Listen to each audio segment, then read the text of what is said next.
Tesla met en pause ses projets en Inde après un bras de fer avec Narendra Modi, qui est un membre du gouvernement indien, j'imagine, ministre ou je ne sais quoi.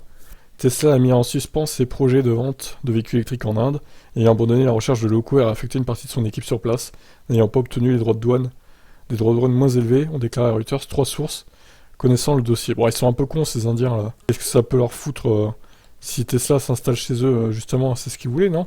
Après les multiples rebondissements dans l'affaire Twitter, la décision de Tesla met fin à plus d'1 an de discussion sans issue avec les représentants du gouvernement indien. Le constructeur automobile cherchant d'abord à tester la demande en vendant des véhicules électriques importés de ses centres de production aux États-Unis et en Chine à des tarifs inférieurs, mais le gouvernement indien pousse Tesla à s'engager et fabriquer localement, avant de baisser les droits de douane, qui peuvent atteindre 100% sur les véhicules importés.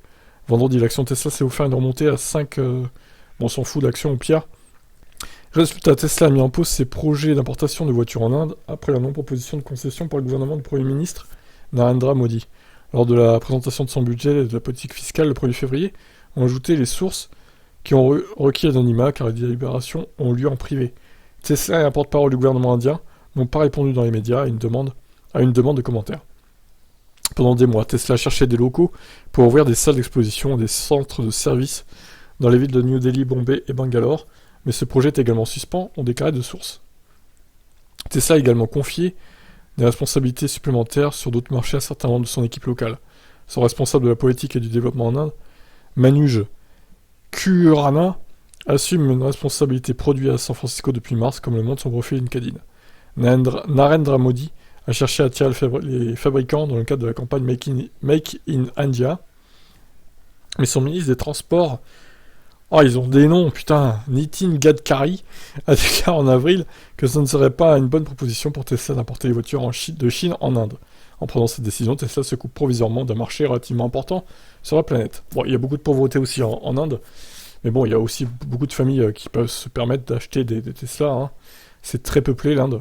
Alors bon, moi, mon avis, c'est qu'ils auraient quand même pu laisser Tesla tester, entre guillemets, la demande, quelques mois, leur faire une petite ristourne sur l'importation, et éventuellement, s'ils voient que ça marche, ils s'implantent, ils leur disent de s'implanter pour faire une usine en Inde, comme ça, ils produisent Made in India, comme ils disent, puis voilà, tout le monde est content.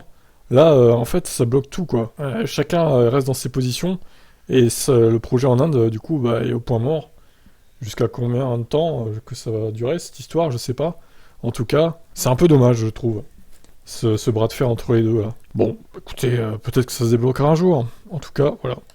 Pas d'Inde pour Tesla pour l'instant. Vous en pensez quoi, vous? Quel est votre avis sur la question? Ciao, ciao.